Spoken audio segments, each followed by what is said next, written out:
Okay, right now I'm getting ready to make the omelets. I actually put the omelet mix in an olive oil bottle that I washed out. My hands are really bad. So good thing I'm actually not working in a kitchen right now.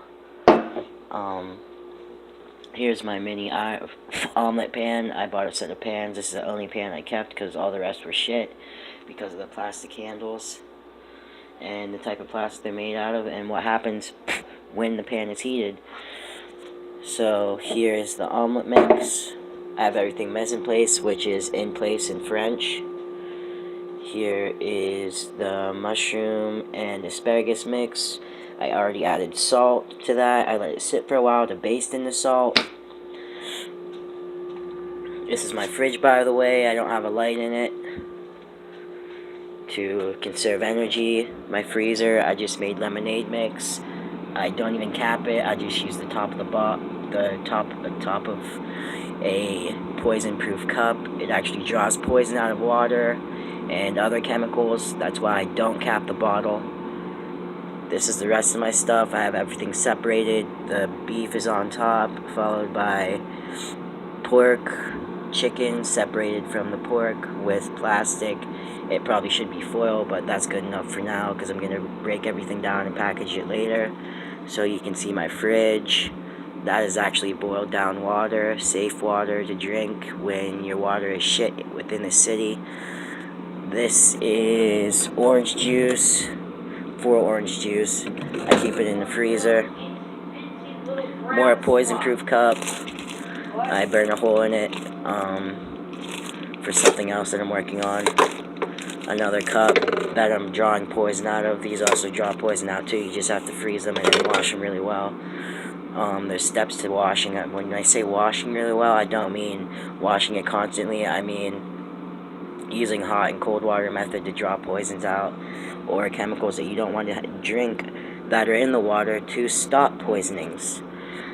I have ham, which is always meant to be eaten fresh.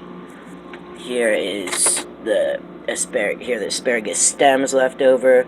These are actually not as tender as the tips, which are just used for the omelet mix.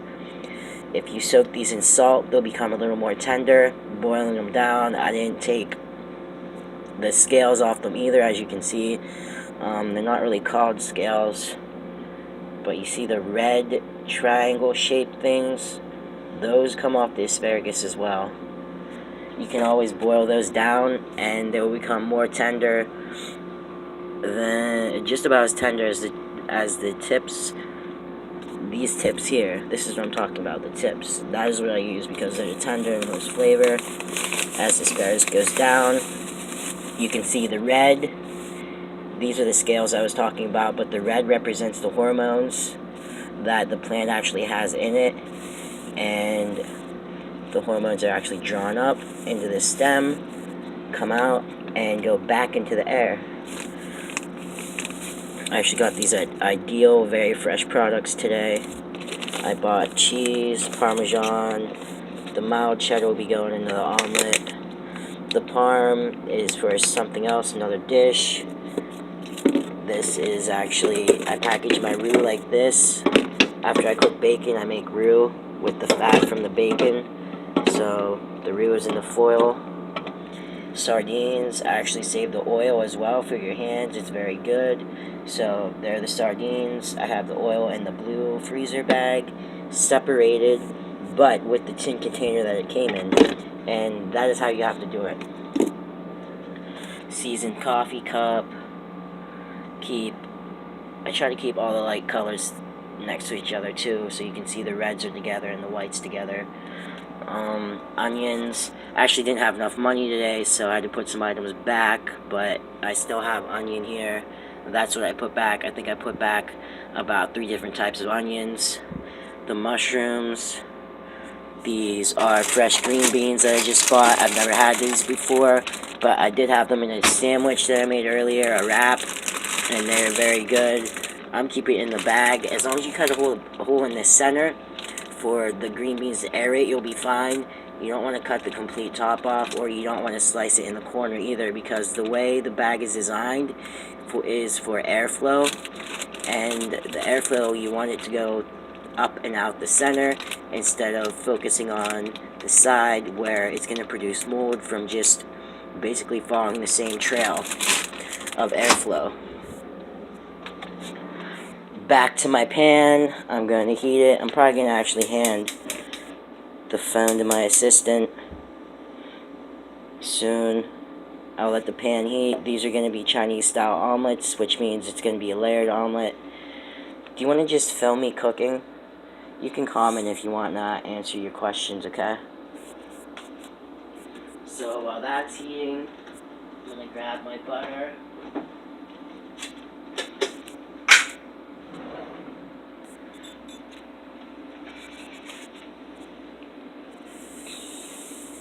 Are you hitting the pan right? Mm-hmm. So there's the butter. That is what I set my spoon on.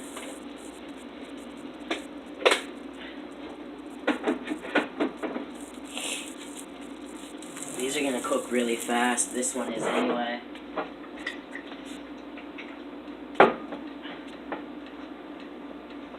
I don't know how well this is going to mix because I didn't really whisk it. I just have it in the jar. You can focus it down more, okay? Yeah, like that. Okay. Just follow my hands, okay, with what I'm doing, so they can actually see what I'm doing instead of you just not getting the right angle. You can see what happens when the pan is hot enough for your omelet. It practically cooks as soon as it hits the pan. When I say layer, I'm going to cook a layer like this, and then add more egg to add another layer, so the omelet's actually fluffy. I just roll the omelet around. I'll grab a spatula or a butter knife, one of the two, which you washed.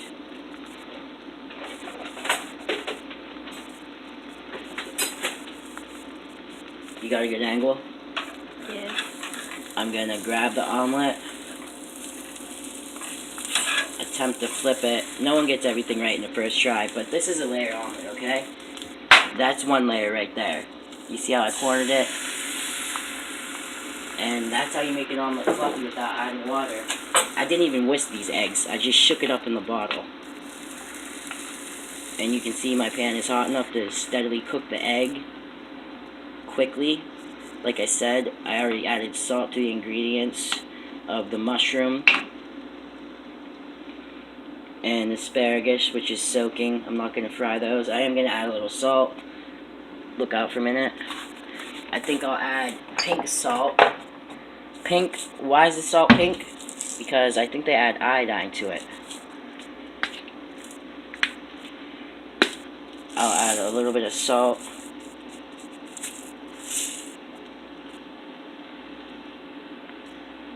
Like so.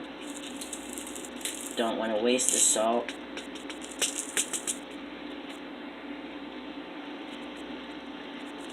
Pink salt, it's kosher because it's supposed to be safe from bacteria, hence the iodine, even though salt's usually safe anyway. I'm going to add pepper. I'm actually going to flip the omelet as soon as it's ready. These are miniature omelets, by the way. Layered miniature omelet. Here are the fresh greens. I'm actually going to corner the vegetables and draw out all the moisture. I will add that right now, I guess.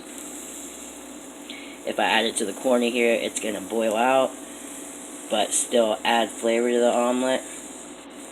I'll put it in the center so that when I flip it, that will boil out as well. I don't want this mix to be wet at all when I add it, so that the vegetables hold their flavor instead of becoming soggy. I'm going to grab my butter knife. Make sure the liquid goes down. It sort of steams the egg as well.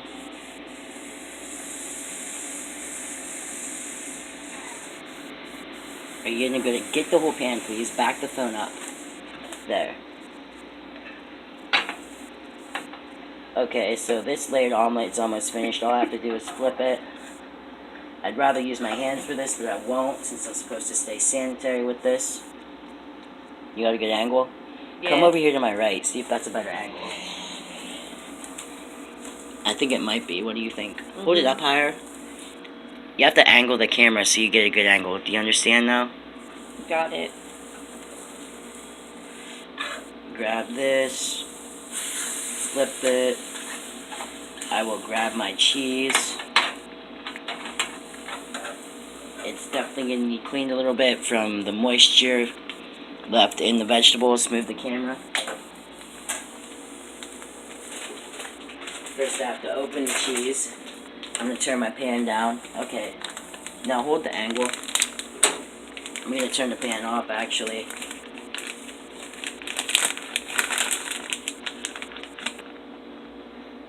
Add my cheddar.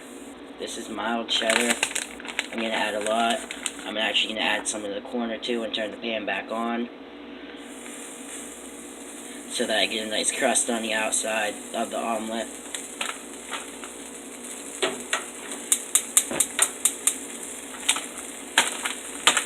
I'm going to make sure when I have the cheese out to separate every shred so that the shreds don't stick together from coming out of the fridge in the direct heat.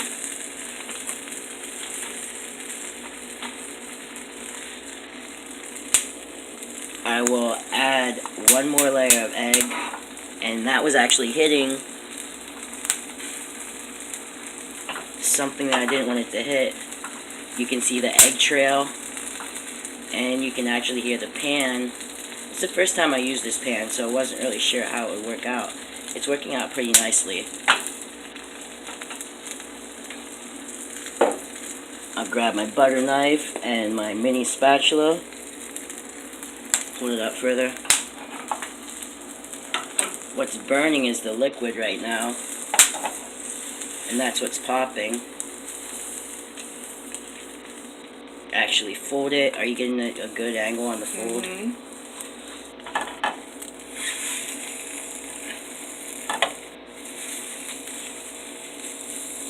And there is your miniature French omelet, tucked in and ready to go. Okay, hit stop. Here, I'll do it. Pull it up.